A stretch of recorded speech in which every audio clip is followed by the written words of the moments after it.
The other synchronicity from the Hindu texts includes the presence of something called Vimanas, which are said to be flying palaces or chariots that are very common in a number of stories. The mythology here raises interesting questions due to its similarities to other tales from around the world. Could the stories of the Anunnaki and their ships be related in some way to the flying chariots of the Hindu gods? It's not actually as crazy as it sounds that early Indus River Valley civilization and Mesopotamia had cultural links. Stretching as far back as 9,000 to 6,500 BC, indirect contact seems to have occurred as the consequence of the Neolithic Revolution and the spread of agriculture after 9,000 BCE. The prehistoric agriculture of South Asia is thought to have combined local resources like cattle with farming resources from the Near East as a first step around 8,000 BCE.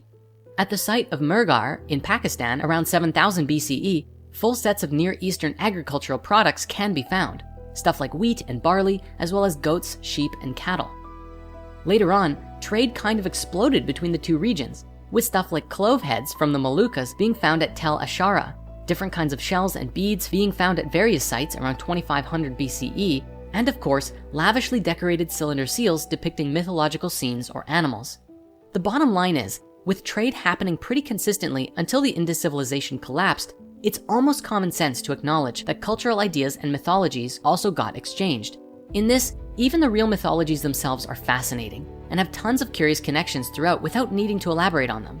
If there's any grain of truth to these stories at all, then it adds credence to the idea that at one point, perhaps there were advanced civilizations with incredible technologies in our ancient past.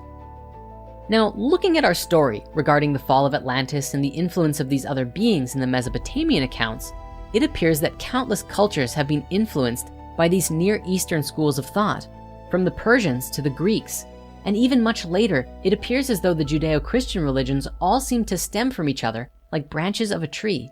But what about the people across the rest of the world? In this historical theory, it suggests that there were still civilizations existing elsewhere on the earth at the time of the fall, because when the inhabitants of Mu left their home, not all of them went to Atlantis. Some moved to the continents we call the Americas, and others went to Asia. This would make sense considering Mu would have been directly between those two in the Pacific Ocean.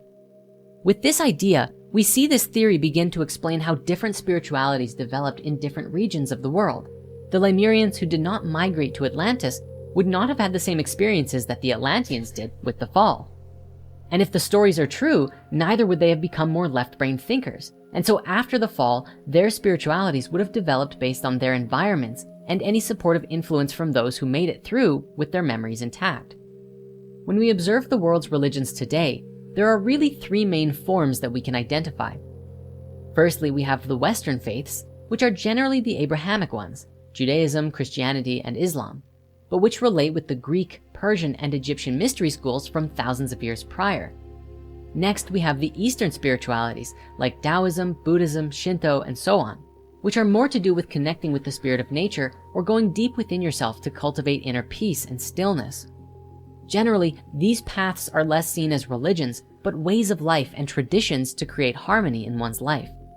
The last faith group are the indigenous spiritualities, which are usually shamanic and animistic in nature, and are often developed around connecting with the spirit of the planet and nature in an intimate relationship to aid in spiritual, emotional, and even physical healing.